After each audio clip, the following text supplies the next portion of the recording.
If Tawfiq is an English journalist of Arab extract, Egyptian at the source.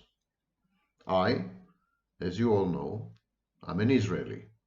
And here we are discussing the conflict in Gaza. And we managed to make it to the end without slitting each other's throats, which proves that a civil discourse is always possible. When people feel helpless in reality, sometimes they resort to self-delusion.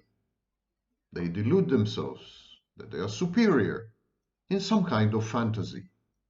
Or they believe in a utopia. Very few of them know that utopia means no such place. And today we are not going to discuss a utopia. We are going to discuss a dystopia of incredible proportions. What is happening in what is left of the Gaza Strip. I've tried throughout this talk not to be judgmental. I try to stick to the facts and give insight to some points of view which are less popular or less discussed or even denied to some extent. I trace many of the global conflicts, and definitely the conflict in the Middle East, to the clash not of civilizations, but the clash of religions.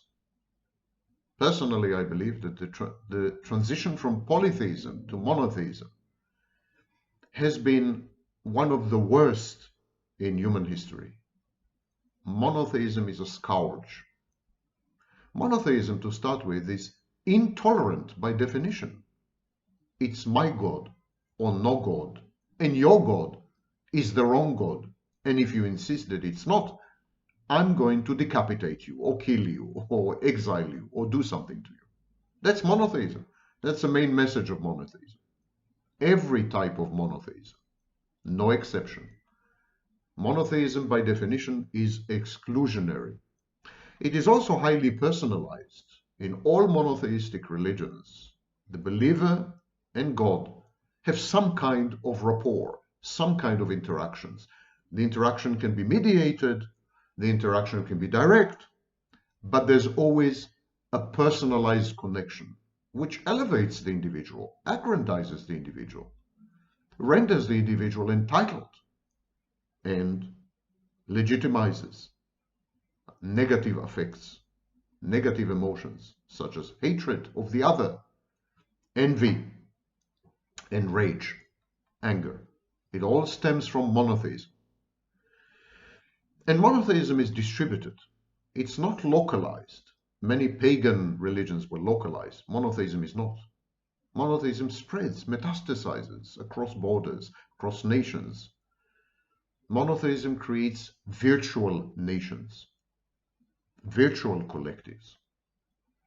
And as such, monotheism legitimizes simultaneously the individual as an organizing principle and the collective as an organizing principle, creating instantaneously irreconcilable tension between them. And all this translates into politics. The confluence between monotheistic religions or non-monotheistic religions and politics is undeniable. Throughout most of human history, politics has just been another name for religion. And monotheistic religions especially, but religion in general, they give rise to leaders who are unscrupulous and populist, leaders who reify, personify, legitimize, leverage, express, exercise aggression and negative affects. If you look at the conflict in Gaza or the Middle East more largely, what do we see? We see leaders who leverage religion and the traits inherent in religion, the fundamental aspects and dimensions of religion, its intolerance, its exclusive nature, its personal impact on the individual. They leverage all this in order to annihilate or control or subjugate the other. Who is the other?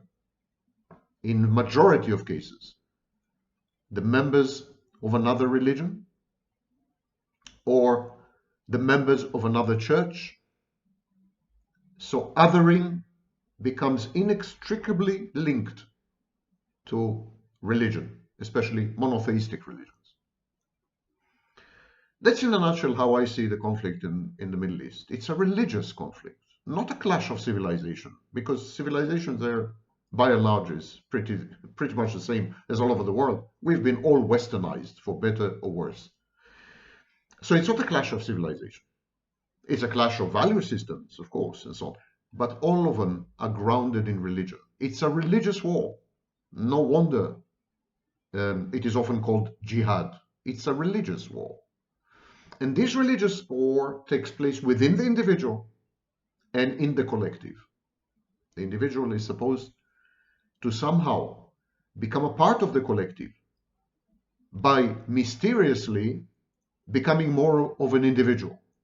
The principle of submission is inherent in all monotheistic religions. And of course, it was inevitable that monotheistic deities and monotheistic divine religions give rise to secular religions, such as Nazism, such as communism, such as nationalism, and such as, to a large extent, liberal democracy or liberalism. These are all secular religions, but they are constructed on the template and the edifice of monotheistic religions. So they are equally exclusionary, equally aggressive, equally non-territorial, equally personalized, and so on. We saw it in the Renaissance, where there was a deification and adoration and worship of the individual as an organizing and explanatory principle on the one hand, and of the charismatic leader on the other. The Renaissance, therefore, was the preparation for Protestantism, led the way to Protestantism. Protestantism was simply more honest in the sense that it codified the relationship between the individual and God, a two-way street. God's blessings manifested in an individual's life. An individual can communicate with God directly and negotiate with God. But this is not limited to Protestantism. Abraham negotiated with God. Moses negotiated with God. God in monotheistic religions is a presence in the individual, and yet at the same time, the defining framework of the collective. And so when people commit atrocities, when people misbehave, when people deny themselves, betray others, they evoke and invoke the collective. They individuate and individualize. By immersing themselves in the collective becomes their core identity. This is exactly what's happening in Gaza and in the wars in the Middle East. And so now I hand you over to Yves Taoufik and myself in this talk, and try to keep an open mind. Don't have knee-jerk, stupid reactions. Don't express your brainwashing and propaganda. Just keep an open mind. Listen to what both of us have to say. I often disagree with Yves, and Yves invariably disagrees with me. But look at the way we talk. Look at the dialogue. On the one hand, the civility. On the other hand, we do listen to each other. We are reactive to each other. What is happening between me and Yves is possible on a larger scale. It's just that people don't want this to happen. They regard dialogue, having a dialogue, as very threatening, as an existential threat. And this, I attribute this directly to monotheism and the personality cults and the cult of the individual that arose from monotheism and especially much later Protestantism. Have fun.